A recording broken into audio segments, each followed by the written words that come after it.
politicians will, and you're exactly right, David, and it's so fascinating. I've spent the past several years criticizing people in bubbles and criticizing woke America, and I woke up the day after the election absolutely shocked because Donald Trump did better with Hispanics than I expected him to do, because he had called Hispanics breeders. He had said one, I thought, racist thing after another. I was surprised that he went up even slightly with black voters.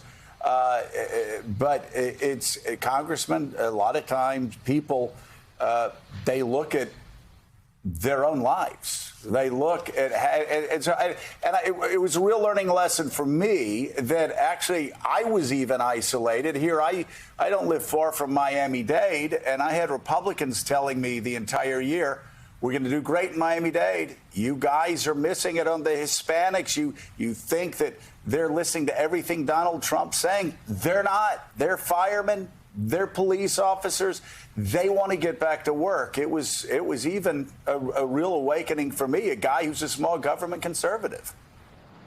Right. And one of the reasons you were good at this job, Joe, is that you had those antennae and you could hear it. And one of the reasons I'm glad that I represent a district that voted for Donald Trump is that I know that I can't just talk to people who already agree with me. I think sometimes the Democratic Party is too good at talking to people we already agree with. But look, we also have to stand for something, and we know that real change always comes with a price. There's always some friction. And so I think balancing that, of giving people a vision respectfully, knowing they have a place in this new America that we're building, where they can have a good job and good health care, where their kids can have a good future, regardless of where they live. Doesn't matter whether you went to college or not. I think the president was speaking last night to moms and dads out there who are just trying to pay the bills, go to work, do the right thing for their community. And that's the key. And if we keep talking like that, and more importantly, deliver results, then the politics are going to take care of themselves.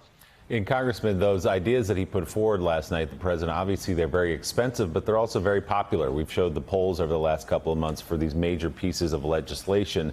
So is it your impression, sitting where you sit and serving in that Congress, that this is just going to be party line votes all the way, that there's not going to be, despite attempts by the White House to get some Republicans on board for infrastructure, at least pieces of it, let's say, that the future of Washington, or at least the immediate future, is just party line votes and using reconciliation to get big legislation through?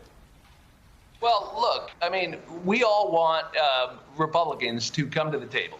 And one of the frustrating things is that you may have noticed they don't have any ideas. They don't have an idea for the pandemic. They don't have an idea for vaccinations or for infrastructure. They don't have an idea for much. And governing, of course, is more than just criticizing the other party. So we're all for bipartisanship. But look, if I go to my constituents and I say, we're going to increase the state's DOT budget, the Department of Transportation budget, by 40% under the president's plan, fix your roads, your bridges, the water systems, I can increase it by 20% if Susan Collins votes for it. What do you think they're going to say? I mean, the point is, if the question is doing the big things that the Republicans I represent at the supervisor level, the mayors, the county executives, I mean, I talk to them every day. They love the rescue plan. They love the jobs plan, and they want it done. So let's not confuse Republicans in Congress who are trying to criticize and obstruct just to get back to power. Let's not confuse that with what the American people want and need across party lines. And we're going to deliver, and then we'll stand for re-election, and they can decide. Hey, thanks so much for watching our YouTube channel. You can follow up on today's top stories and breaking news, or catch up on your favorite MSNBC shows all in one place. Download the NBC News app today.